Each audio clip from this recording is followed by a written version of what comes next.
안녕하십니까. 전 시간에 말씀을 연결하겠습니다. 이 도문이라고 하는 것은 우리가 모닥불을 펴놓고 고기를 굽다 보니까 이상하게도 땅바닥이 아주 딱딱하게 굳어졌고 불에 구워져 가지고서 움푹 파진 것이 그대로 모형이 돼 가지고 그게 지워지지 않고 그래 했어요. 그러다 보니까 아하, 그러면 이것으로 거기다 문자를 새겨서 구우면은 좋겠다. 그래서 땅바닥에 그 흙이 아주 지금 그릇 굽는 그러한 흙이었어요. 그러니까 여러 군데서 이제 모닥불을 펴는 게 그런 특수한 그런 그 재료인 땅바닥이 있기 때문에 지금 우리가 고령토니를 얘기하지 않습니까? 고령토 바닥에서 고기를 구워 먹다 보니까 그런 현상이 나타나서 그래서 이제 할아버지들께서 황제 할아버지께서 이거 이렇게 하면은 아주 우리가 많은 글자를 여기다 이제 그림으로든지 뭐를 써 놓으면은 이걸 불을 지펴 가지고 구워 가지고 그대로 수십 년이든지 수백 년이든지 수천 년까지도 갈 수가 있겠구나 해가지고 재료가 고령토입니다. 흙입니다. 그래서 우리가 글을 그을 때도 글자도 넣고 그림도 넣고 다 그러지 않습니까? 그게 벌써 옛날 황제 할아버지 때 도문자 시작해서 이루어진 거예요. 그래서 그것이 지금 사기들 굽고 도자기가 만들어지고 온 것이 무슨 별다른 큰 것이 아니에요. 이거 제대로 알고 그릇 굽는 양반들도 역사를 알고 그릇을 굽고 글을 쓴 사람들도 역사를 알고서 해야 됩니다. 그래서 그걸 도문시대라고 합니다. 황제 할아버지께서 도문을 집대성하셨어요. 그 다음에 그 위에 낙서는 염제 할아버지께서 집대성하셨고 그 위에 하도는 복회 할아버지께서 집대성하셨고 전 시간에 얘기된 겁니다. 그 다음에 그 이전에는 결승으로 집대성한 것이 바로 우리가 결승문자 그리고 이제 하도문자, 낙서문자, 도문자입니다. 그 다음에 수백 년, 한 7, 800년 뒤에 갑골문자라고는 문자가 새로 생겼어요.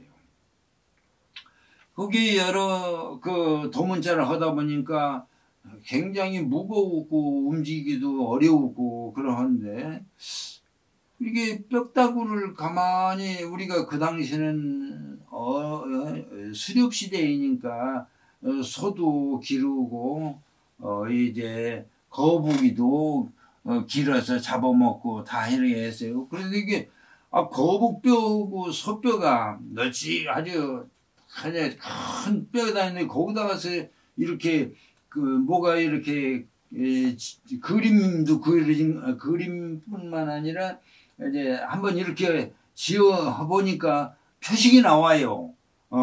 그러다 보니까 이것을 이게 도문을 그렇게 하는 것보다는 요 재료를 갖다가 소뼈다고 말뼈다고 대퇴골이 넓잖아요. 그리고 큰 거북이가 엄청나게 크지 않습니까? 거기다가 그림을 그리고 글자를 새겼어요. 새겨보니까 운반하기도 쉽고 편하고 쓰기도 편하고 아주 자손들에게 가르치는 것도 참 수월하고 좋다 이런 얘기입니다. 그리고 그 시대가 바로 연임금 시대가 연임금께서 갑골문자를 집대성하셨어요. 황제 고손자가 됩니다.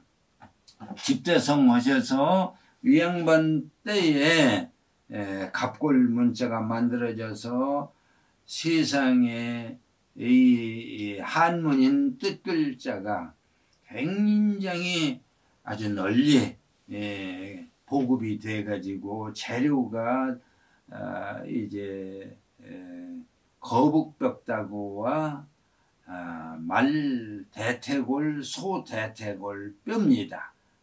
그래서 이것을 갑골이라고, 갑이라고 하는 말은 이제 그 거북이 이 등뼈를 말하고, 골이라는 건 대퇴골, 말 대퇴골, 소 대퇴골, 이 대퇴골을 말하는 겁니다.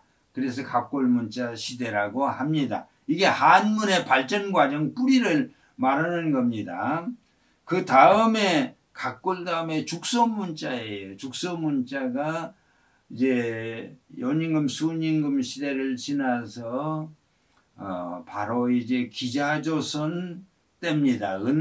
은나라, 갑골문자는 은나라 때에도 이것이 제사를 모실 때에도 은나라에서 그걸 많이 발전시켰어요.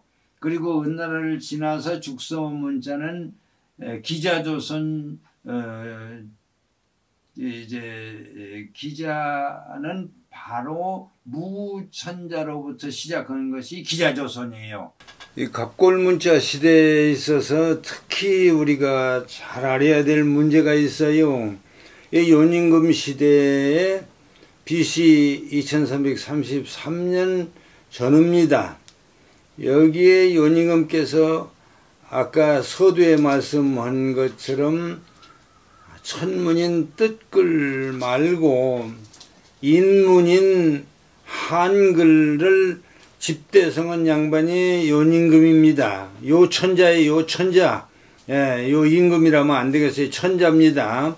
구만리 천자예요. 구만리.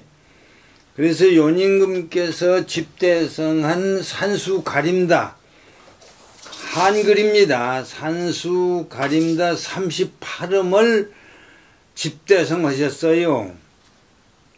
그래서 그 38음이 이제 서양으로 돼가지고서 슈메르어, 고린도, 그리고 로마, 또 이집트어, 이게 말글이 바로 그때 시작이 돼서 그 서구로 퍼져나가 가지고 이제 말글을 쓰기 시작한 것이 바로 영어, 불란서, 독일어, 슈메르어, 뭐 그 여타 이태리어, 로마어, 이게 모두 다 그때부터 시작돼서 시작이 된 겁니다. 서양은 역사가 없어요. 아직 아시다시피 예수가 2020년 아닙니까? 역사가 없기 때문에, 왜냐면 왜 역사가 없느냐, 뭐 비하해서 하는 얘기가 아닙니다. 유목생활을 하다 보니까 그쪽에는 무인지경이 아무것도 없어요. 그래서 양 기르고 소 기르고 이렇게 짐승 기르서 잡아먹고 살던 시대가 바로 서양의 유목시대예요. 그걸 잘 알아야 됩니다. 이 사람들은 한문을 모르고 말글 지금 여기 산수 가림다 38음으로 해서 살았기 때문에 뜻을 몰라서 도통한 사람이 없어요. 뭐 한다고 하면은 소크라테스라든가 그 아리스토텔레스라든가 플라톤이라든가 이런 사람들은 건요 승인이 아니에요. 현인에 속해요. 현인에. 그 뜻글을 모르기 때문에 승인이 될 수가 없어요. 승인은 뜻글을 알아야 승인이 됩니다. 우리 요즘도 한문은 초등학교만 다녀서 한문 천자만 해도 벌써 이치를 깨달게 돼 있어요. 이거 몰라요. 지금 60, 70이 먹어도 이치를 몰라요. 이게 바보 천치 짐승이 돼 있어요. 이거 심각한 문제입니다. 서양 사람들은 이치를 모르기 때문에 그냥 짐승과 같이 주댕이 있고, 이게, 족보도 몰라. 족보도 없고, 개천도 모르고, 부모, 형제, 그것만 알을 뿐이지, 2차, 3, 4촌, 5, 6촌, 이건 전혀 모릅니다. 이거 심각한 얘기예요. 그래서 그 사람들이 지금 왜구가 왜 왜구냐. 그 사람들은 역사가 없기 때문에 그 섬이 그 전부 다 양만이라고는 바로 그러기 때문에 양만이라고 하는 겁니다. 그래서 뜻글을 알아야 돼요. 이 70억이 앞으로 뜻글을 알지 않으면 안 됩니다. 그러면 요임금 때 갑골 시대에 BC 2333년 전후에 한글인 말글, 이게 이제 집대성한 것이 요임금 때예요. 그러니까 한문 5000년 역사 뒤에 말글이 생긴 것이 지금으로도 5000년 전후입니다. 그거 정확히들 아셔야 됩니다. 이걸 모르고서 지금 서양 사람들이나 동양 사람들이 이거 안 됩니다. 우리는 1만년이라는 뜻것을 배워왔고 또 5000년이라고 하는 말글을 발전시켜 왔습니다. 그래서 죽소기년 시대에 오면은 갑골 시대의 뜻글과 말글이 이제 병존해요. 병존해서 뜻을 모르기 때문에 서리들이 이두라고는 말이 왜 나왔느냐. 쉽게 배우기 쉽고 간단하고 아주 우리가 생활하는데 편합니다. 말글이라는 건. 그러나 뜻글도 아주 배우기 쉽고 아주 편리해요. 그러나 말을 못하는 벙어리 글자이기 때문에 뜻이기 때문에 이 뜻을 알아야 말을 해도 상대방의 말을 알아듣게 된 겁니다. 뜻글을 모르면 말을 아무리 해도 상대방의 뜻을 의중을 몰라요. 그렇기 때문에 혼자 짓거리는 거예요. 그래서 갑골 시대를 지나서 한문 발전은 죽서 문자 대나무에다가서 재료가 대나무예요. 대나무에다 하니까 아주 대나무가 많고 하얀 대나무 속에다 글씨를 쓰니까 얼마나 잘 써집니까?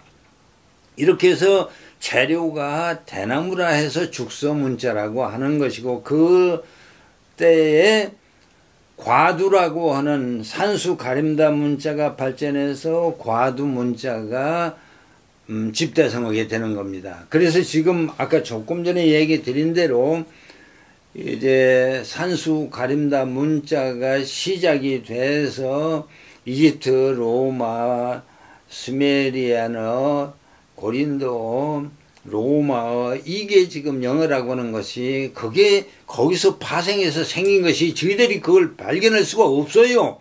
여기서 우리 천자나라에서 집대성한 것을 전부 다 퍼져나가 가지고서 서양 지금의 영어가 되고 불란서 독일어가 됐다고 하는 것을 말씀을 드립니다. 그리고 죽서기년에 오면은 대나무가 재료로 해서 한문 뜻글도 쓰고 한글도 거기다 써요. 그러니까 말하자면은 과두 문자도 거기다 쓰고 얼마나 편합니까?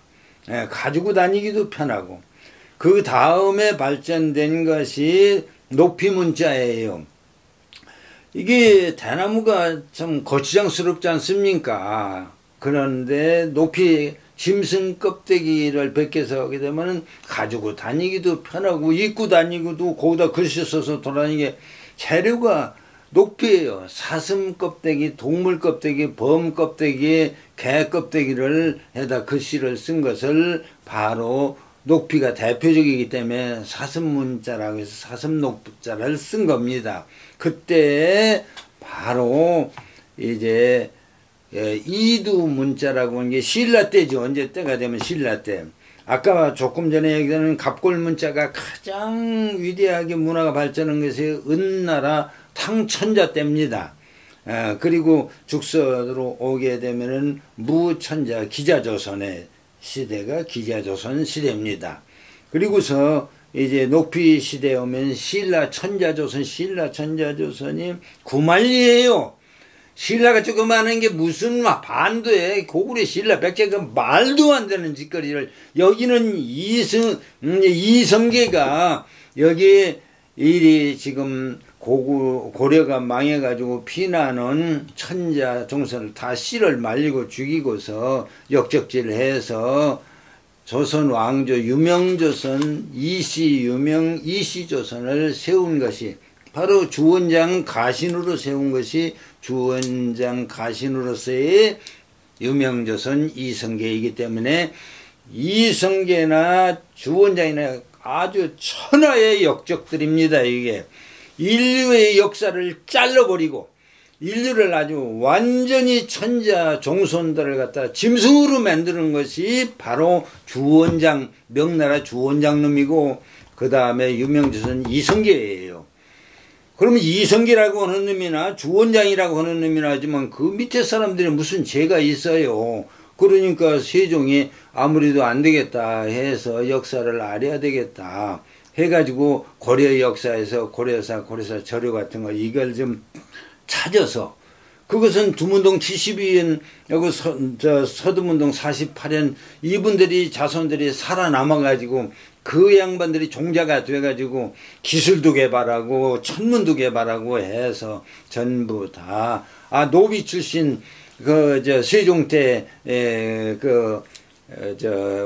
추국인가 만드는 사람이 있잖아요. 다 그 사람들은 다 두문동 72인의 후손들이 살아남아서 그래도 다행히 이성계 역적놈의 밑에 그 참 손자가 세종이라는 사람이 똑똑한 손자가 나와서 이거 안 되겠다. 우리 할아버지는 역적질을 했지만은 나는 이건 이래서는 안 되겠다. 그래서 경세 제민으로 백성을 어여삐 생각해서 고려 때 황찬께서 창제하신 훈민정 한글을 반포를 해서 배우기 쉽고 쓰기 쉽게 이렇게 그래도 조선조 유명조선조 세종 때 그래도 똑똑한 손자가 나와서 이게 다행히 우리가 지금 그 조금의 혜택을 보고 있는 겁니다.